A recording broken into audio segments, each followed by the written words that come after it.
তারা ইন্ডিয়াতে ফিরছে। ওই জন্য আজকের আমাদের 300 হাজিকে নিয়ে প্রোগ্রাম করা হয়েছিল।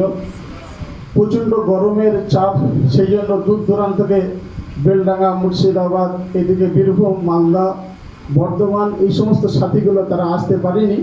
অনেক সাথীরা এসছেন আলহামদুলিল্লাহ। ওই জন্য আমরা খাস করে জমজম ট্যুর অ্যান্ড ট্রাভেলসের তরফ থেকে সবার কাছে নিবেদন করব যে আপনারা খাস করে দোয়া করবেন আমাদের সমস্ত সাথীর জন্য।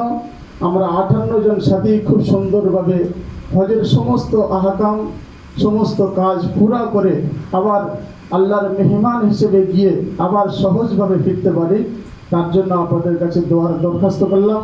আপনারা খাস করে দোয়া করবেন। এবং আজকের মজমাতে আলহামদুলিল্লাহ নূর আল্লাহ নূর প্রচুর হাজি সাহেব এসছেন এবং ওলামা হজরত আমার ওস্তাদ একরাম অনেকজন সাথী এসছেন। সবার কথা বলার সুযোগ আমরা দিতে পারিনি।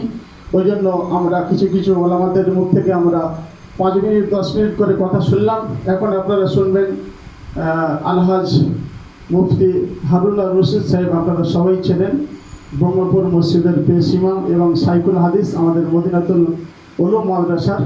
তো আমরা তার মুখ থেকে কিছু কথা শুনব এবং তারপরে আমার ওস্তাদ যিনি এসছেন তিনি দোয়া করে দেবেন। খুব তাড়াতাড়ি প্রোগ্রাম শেষ করব। আর আমাদের এই মজমা শেষ হয়ে যাওয়ার পরে আলহামদুলিল্লাহ জোহরের নামাজ আমরা এখানেই পড়ব। ওই জন্য যারা জরুরত সারবেন, নিচে আমাদের ছেলেরা উজু ইস্তেঞ্জার ব্যবস্থা করেছেন। আপনারা আস্তে আস্তে নিচ থেকে জরুরত ছেড়ে আবার মজমায় বসবেন। এখানেই নামাজ হবে।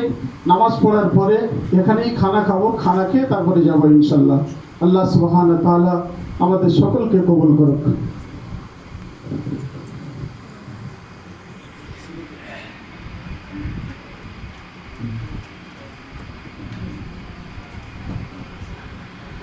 الحمد لله رب العالمين والصلاة والسلام على